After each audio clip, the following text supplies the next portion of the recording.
Ngayon sa Pasig City at isa na namang active followers ang napili natin. Ito sa tabi ko guys. Ang pangalan mo?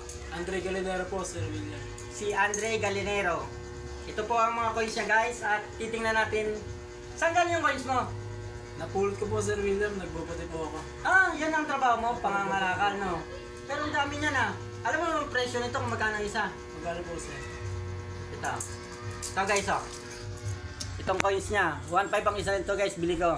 Yung 1972, 1974. Ito guys. Meron siyang 10 piraso na 1972 1972. Babayaran natin to guys sa halagang 15,000 ang 10 piraso. Swerte mo. At ikaw ang napili ko sa comment section. Ngayon, babayaran ko sa ito ng 15,000. Wala tayo ng pera guys.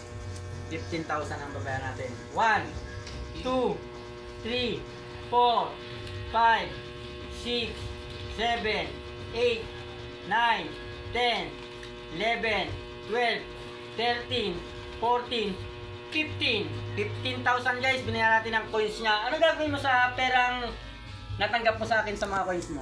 Pang gagawa ka po ng Sir William. Ang bubong po namin. Ah, sira na yung bubong nyo? Sira po po yung bubong namin, Sir William. Ayan guys, basta active followers ko kayo at kayo mapili ko sa comment section at isa kayo sa mapalad na bibilan natin ng coins.